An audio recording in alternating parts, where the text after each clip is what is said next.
Sekarang kita akan mensimulasikan bagaimana pembelian itu sangat mudah dilakukan ketika menggunakan apotek digital.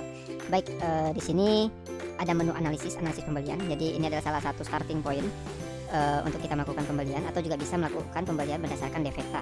Kalau berdasarkan analisis pembelian ini berdasarkan data real, karena memang di sini nanti akan ditampilkan performa setiap produknya itu penjualannya seperti apa, sehingga nanti sistem akan mengkalkulasi kira-kira kebutuhannya untuk sebulan ke depan itu berapa. Jadi sistem kita akan mencoba nih kalkulasi, oh kebutuhan per bulannya adalah sekian, setelah menghitung, anggap aja di sini kita pilih referensi datanya adalah 1 tahun gitu misalnya. Maka sistem akan menghitung dalam 1 tahun ke belakang itu penjualannya ada berapa, kemudian dibagi dengan jumlah bulannya. Oke, estimasinya kebutuhan per bulan adalah sekian. Nah, nanti untuk sebulan ke depan harusnya jumlahnya adalah sekian. Nah, itulah yang digunakan untuk landasan melakukan pengadaan. Nah, di sini ada nih saran pembelian.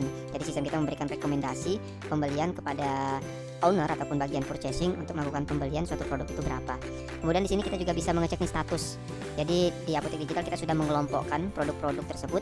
Ketika kita memilih referensi datanya, apakah dia ini overstock, understock, potensial loss, dead stock, atau stock on hands. Nah, ini saya coba jelaskan satu persatu. Kalau overstock ini artinya stok terkini atau stok yang ada di sistem itu melebihi kebutuhan per bulannya. Jadi setelah dihitung oleh sistem kebutuhan per bulannya adalah ini, contohnya 3,47, maka wah ternyata ini overstock, stok sekarangnya ada 7. Nah, ini contoh aja gitu. Nah, kalau misalnya understock ini kebalikannya. Untuk understock ini maksudnya adalah stoknya tidak mencukupi kebutuhan per bulannya. Nah, inilah yang biasa perlu diperhatikan oleh bagian purchasing untuk dilakukan pengadaan, supaya jangan sampai ada penjualan yang loss atau tertolak seperti itu. Kemudian ada potensial loss. Potensial loss ini artinya produknya benar-benar tidak ada atau habis gitu. Padahal rata-rata penjualannya itu ada gitu. Ini yang bersama seperti understock. Kemudian dead stock. Kalau dead stock ini memang benar-benar produknya tidak ada penjualan. Anggap ini kita pilih referensi datanya adalah 1 tahun. Berarti selama dalam 1 tahun itu tidak terjadi penjualan, maka stok produk tersebut akan dimasukkan ke golongan dead stock. Kemudian ada stock on hands. Kalau stock on hands ini status yang diberikan untuk stok-stok yang mana, untuk produk-produk yang mana stoknya itu sudah sama dengan kebutuhannya, sudah sesuai, maka itu disebut stock on hands gitu.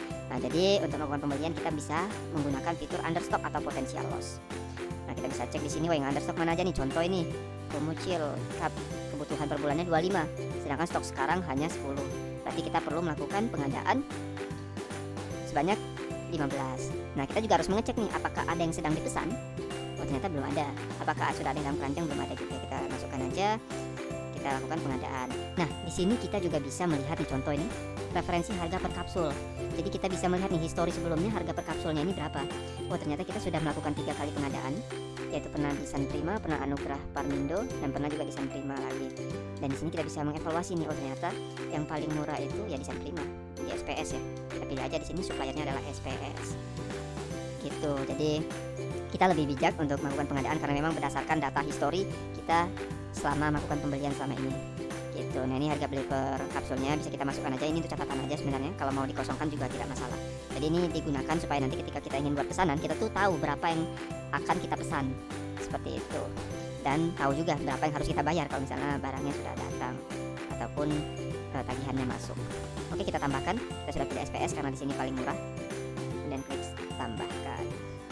Baik, kalau sudah ditambahkan maka akan masuk ke menu rencana pembelian. Nah, di sini dia. Nah, ini dia yang barusan kita masukkan tadi. Jadi kita sudah menambahkan di rencana pembelian. Rencana pembelian ini mengumpulkan produk-produk apa saja yang ingin dibeli. Ya, jadi kita berangkat dari sana tadi, dari analisis pembelian, kemudian kita kumpulkan di sini rencana pembelian. Baik, sebelum saya jelaskan rencana pembelian ini lebih lanjut, saya coba jelaskan cara lain untuk melakukan pembelian, yaitu bisa melalui menu Defekta. Kalau menu Defekta ini saran pembeliannya itu berdasarkan stok minimal yang diset oleh apotek.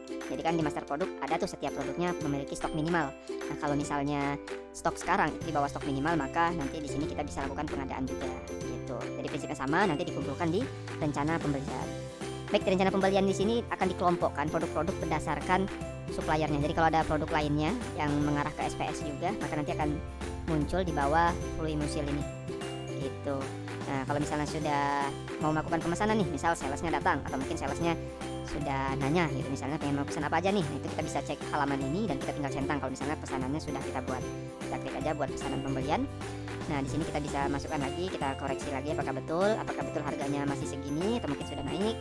Nah, Kalau misalnya sudah pas, kita masukkan aja nomor pesanannya berapa, kemudian jenis surat pesanannya. Di sini kita bisa pilih sesuai dengan format yang akan kita buatkan SP ya. Jadi nanti sistem kita juga bisa buatkan surat pesanan otomatis, jadi tidak perlu lagi mengetik di Excel atau di Word karena itu sangat merepotkan.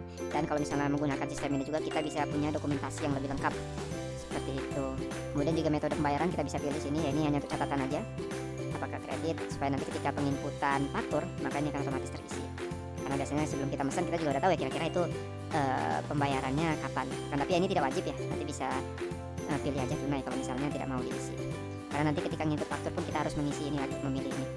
Karena bisa jadi akadnya berubah nih ketika kita pesan dan ketika faktur datang. Oke, simpan. Nah, ketika disimpan berhasil, maka nanti akan masuk di, otomatis akan hilang ya dari rencana pembelian. Kemudian juga masuk di pesanan pembelian. Nah, ini adalah rencana pesanan pembelian yang barusan kita buat dari rencana pembelian tadi. Nah, ini statusnya open. Open artinya barang sudah kita pesan tapi belum sampai. Nah, di sini kita juga bisa melihat surat pesanan. Nah, ini adalah contoh surat pesanannya. Nah, ini contoh karena memang ini adalah surat pesanan biasa ya, bukan produknya biasa. Kalau misalnya prekursor nanti akan ada kolom tambahan yang otomatis terisi juga kalau data di master produknya sudah lengkap. Jadi untuk surat pesanannya sudah otomatis, kita tidak perlu lagi buat surat pesanan di Word atau Excel karena sudah terintegrasi di sistem. Jadi tinggal di print, tanda tangan dan serahkan ke PBF atau salesnya gitu. Oke, selanjutnya kalau misalnya sudah sampai nih pesanannya, ya mungkin ada revisi, bisa kita revisi, ya bisa jadi kita mesennya 15 ternyata sampai cuma 10. Nah, itu sering banget ya terjadi di supplier ya PBF, ya mungkin bukan cuma PBF aja, mungkin PBAK juga seperti itu. Oke, kita klik tombol selesai kalau misalnya barangnya sudah sampai. Ketika klik tombol selesai maka otomatis sistem akan mengupdate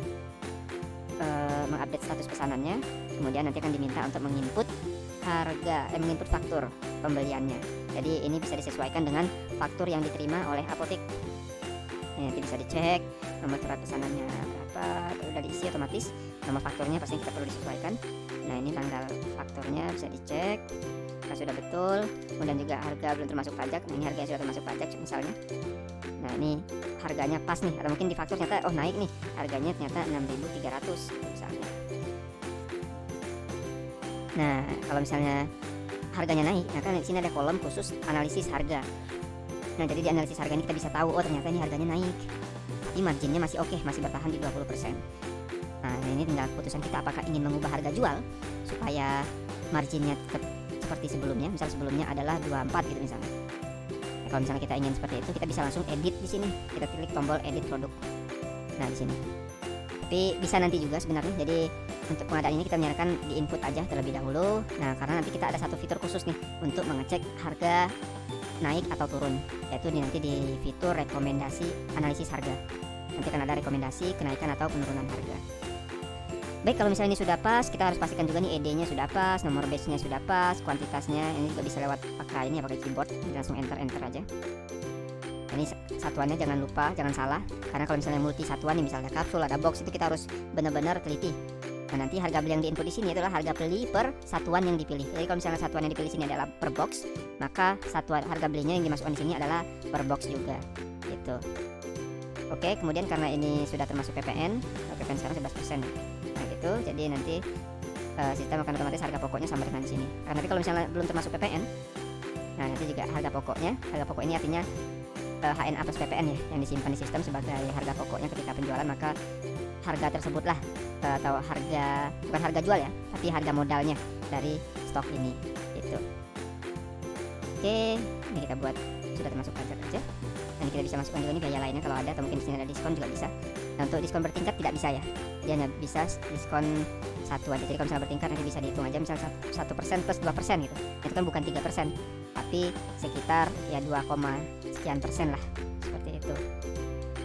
Oke, kemudian kalau misalnya sudah, kita klik simpan. Ups, ED terlalu dekat. Nah, jadi di sistem kita juga ada pengaman ya, kalau misalnya apotek tidak mau menerima stok yang ED-nya terlalu dekat. Terlalu dekatnya bisa didefinisikan nanti di pengaturan. Yang di demo ini itu saya setnya 6 bulan.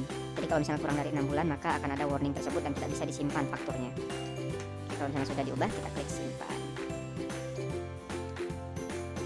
Baik, berhasil disimpan. Dan oke, pesanan pembelian sudah close. Dan kalau kita cek di faktur pembelian, oke, ini sudah berhasil disimpan otomatis. Kalau misalnya kita cek di kartu stoknya 200 cup yang ini, nah ini sudah ada tercatat otomatis penerimaan dari SPS dengan kode faktur sekian, PD-nya kapan, siapa yang input, dan berapa jumlah masuknya. Oke, jadi kita tidak perlu nyatet kartu stok karena sudah otomatis. Nah, baik itu untuk pembelian. Oke, selanjutnya juga ada ini fitur retur ya, sekalian dijelaskan. Jadi kalau misalnya ada yang ini nih mau diretur ke suppliernya, kita bisa cari dulu berdasarkan faktur ini. Setelah kita menemukan fakturnya, faktur ini nih yang mau diretur. Nah, nanti kita klik aja tombol 3 titik, klik retur. Nah, di sini bisa diretur, misal contohnya 5 nih yang retur karena rusak gitu misalnya. Kemasan rusak. Oke, kita simpan. Nah, oke. Otomatis nanti masuk di retur pembelian ini ya. Jadi sudah ada histori returnya. Nah, kemudian kita juga bisa batalkan kalau misalnya salah input ya. Salah input kita bisa batalkan. Kalau batalkan ini benar-benar transaksi pembelian ini dibatalkan semuanya. Jadi stoknya yang tadinya ditambahkan ke sistem otomatis akan dikurangi lagi. Kemudian di sini juga ada fitur duplikat ya. Ya ini sering digunakan kalau misalnya salah input nih, tapi males kalau misalnya input satu persatu lagi. Nah, itu tenang aja karena di sistem kita ada fitur duplikat atau buat ulang. Itu. Jadi nanti meskipun sudah dibatalkan, nanti bisa buat lagi dari faktur yang pernah dibuat meskipun itu sudah dibatalkan. Jadi nanti tinggal ubah aja di bagian yang salahnya di mana. Kemudian juga ini bisa diekspor ya, jadi nanti bisa diekspor ke Excel. Oh ya, setiap tahap ini tadi yang saya jelaskan itu bertahap ya. Ada mulai dari analisis, kemudian lanjut ke rencana, kemudian lanjut ke pesanan pembelian, lanjut ke faktur pembelian, bahkan juga bisa lanjut ke retur. Akan tapi semuanya itu tidak harus satu siklus semuanya harus diikuti, tidak harus. Tapi juga bisa langsung lompat. Misal, oke saya ingin langsung input faktur pembelian deh. Tidak masalah, nanti langsung tekan aja tombol faktur pembelian di kanan atas dan langsung input satu persatu di sini sesuai dengan faktur yang masuk. Jadi tidak harus melalui pesanan pembelian ya, tidak harus melalui rencana pembelian. Tapi ya ini fiturnya sudah kita buat sedemikian rupa untuk memudahkan melakukan pengadaan. Baik, untuk pembelian cukup sepertinya.